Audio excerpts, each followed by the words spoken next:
శత్రుమూకల ఆట కట్టించి దేశ రక్షణలో కీలక పాత్ర పోషించేందుకు భారత సైన్యం రుద్రా పేరిట శక్తివంతమైన కొత్త దళాన్ని ఏర్పాటు చేసింది. భవిష్యత్తు ముప్పుని ఎదుర్కొనేలా ఆల్ ఆర్మ్స్ బ్రిగేడ్ను ఏర్పాటు చేసి దీనికి రుద్రా అని పేరు పెట్టినట్లు సైన్యాధిపతి జనరల్ ఉపేంద్ర ద్వివేది వెల్లడించారు. కార్గిల్ విజయ్ దివస్ సందర్భంగా ఆయన అమరవీరులకు నివాళులర్పించారు. భారత సైన్యం ప్రస్తుత సవాళ్లను విజయవంతంగా ఎదుర్కోవడంతో పాటు భవిష్యత్ అవసరాలకు అనుగుణంగా ఉండేలా ఈ యూనిట్ను ఏర్పాటు చేసినట్లు జనరల్ ద్వివేది వెల్లడించారు. పదాతి దళం, యాంత్రిక పదాతి దళం, సాయుధ యూనిట్లు, ఫిరంగి దళం, ప్రత్యేక దళాలు, మానవరహిత వైమానిక వ్యవస్థలు వంటి వ్యవస్థలతో కూడిన దళమిదని వెల్లడించారు.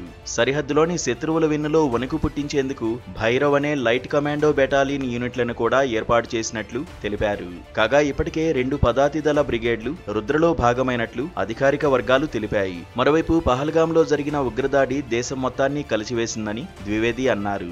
దీనికి ప్రతిస్పందనగా ఆపరేషన్ సింధూర్ చేపట్టి ఉగ్రవాదాన్ని సహించేది లేదనే గట్టి సందేశాన్ని పాకిస్తాన్కు ఇచ్చామని గుర్తు చేశారు.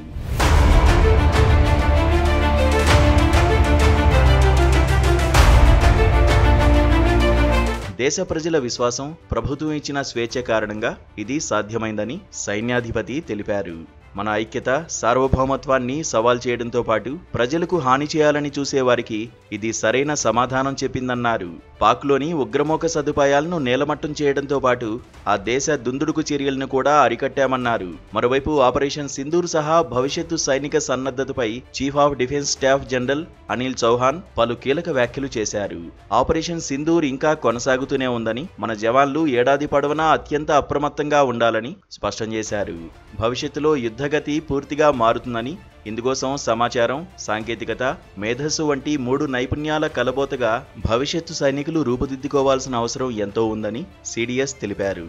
యుద్ధాల్లో రన్నరప్పులు ఉండరని, అందుకే సైన్యాలు అప్రమత్తంగా ఉంటూ ఏ క్షణమైనా ఆపరేషన్లు చేపట్టేందుకు సిద్ధంగా ఉండాలని సూచించారు. దీనికి ఆపరేషన్ సింధూర్ ఒక ఉదాహరణని పేర్కొన్నారు. మనం పూర్తి స్థాయిలో సిద్ధంగా ఉండాలని, 365 రోజులు 24 గంటలు అప్రమత్తంగా ఉండాలని సైన్యానికి సూచించారు. యుద్ధ విధానాలపై మాత్రమే కాదు, సాంకేతికత, సమాచారం వంటి విషయాలపైన పూర్తి అవగాహన కలిగి ఉండాలని సిడిఎస్ తెలిపారు.